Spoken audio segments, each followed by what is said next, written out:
ज्याने शिवसेनेचे आमदार कोणते त्यांना स्वतःच्या नगरसेवकांची भीती वाटावी याचं मला आश्चर्य वाटतं. त्यांच्या मनामध्ये सुद्धा मराठी अस्मितेची ज्योत किंवा मशाल ही धगधगते आहे. एकनाथ शिंदे यांच्यासारख्या स्वतःला भाई म्हणून येणाऱ्या अमित शहाच्या माणसाला स्वतःचे नगरसेवक बंद करून ठेवावे लागतात. अमित शहाना एकनाथ शिंदेच्या स्वतःच्या गटाच्या माध्यमातून त्यांचा माणूस बसवायचा आणि देवेंद्र फडणवीस त्याला मान्यता देणार.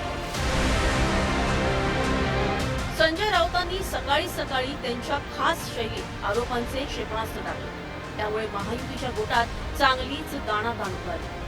महायुतीत मुंबईचा महापौर शिंदेच्या शिवसेनेचा होणार की भाजपचा होणार यावरून रस्सीखेच सुरू असतानाच संजय राऊतांनी हल्लाकल्लोळ उडवून दिला.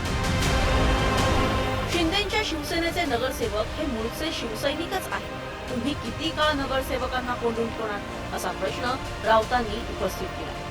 बहुमत हे चंचल असतं, ते कधीही सरकू शकतं. कोंडलेल्या नगरसेवकांना संपर्क करण्याची अनेक साधनं असतात, याकडे त्यांनी लक्ष वेधलं. देवाची इच्छा असेल तर शिवसेनेचा महापौर बसू शकतो. अनेकांशी चर्चा सुरू आहे. भाजपचा महापौर होऊ द्यायचा नाही हे जवळजवळ सगळ्यांनीच ठरवलं आहे. काय होतंय ते पहा. आता ताज लँड्स एंड मध्ये आम्ही जेवायला चाललो आहोत, नाहीतर ते आमच्यावर संशय घ्यायचे असा मिश्किल टोलाही त्यांनी लगावला. का जाऊ नाही जायला काही झालं नाही, पण जाणार आहात. जाणार होता. कोण कोण नाही जाऊ ना, आम्ही सगळेच जाणार तिथे. कोण कोण? बघा ना.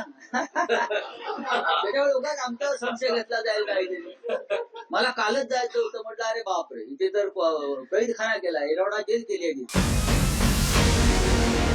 संजय राऊतांनी सकाळी टोलेबाजी केली तर दुपारी उपमुख्यमंत्री एकनाथ शिंदेंनी हॉटेलमध्ये जाऊन त्यांच्या पक्षाच्या नगरसेवकांसोबत संवाद साधला. संजय राऊतांच्या टीकेचा शिंदेच्या शिवसेनेकडून खरपूस समाचार घेण्यात आला. आता मला असं कळलंय की त्यांचं खासदारकीची वेळही संपत आलेली आहे. जे खासदारकी त्यांना माननीय शिंदे साहेबांच्या कृपेमुळे मिळाली होती ती सुद्धा संपत आलेली आहे. त्यामुळे कुठेतरी मला परत खासदार करा म्हणून आमच्याच नगरसेवकांना, कारण शिंदे साहेबांसमोर तोंड दाखवायची त्यांच्याकडे आता हिंमत राहिलेली नाहीये, म्हणून आमच्याच नगरसेवकांना मस्का मारायला आले असतील कदाचित. शिंदेच्या शिवसेनेनंतर भाजपनेही संजय राऊतांवर हल्ला चढवला. मुंबईच्या महापौराबाबत राऊतांनी केलेल्या वक्तव्याची नारायण राणेंनी खिल्ली उडवली. कसा महापौर आकाशातून येईल की काय? संख्या बघ म्हणा जरा, एवढा फरक कसा का भरून काढ.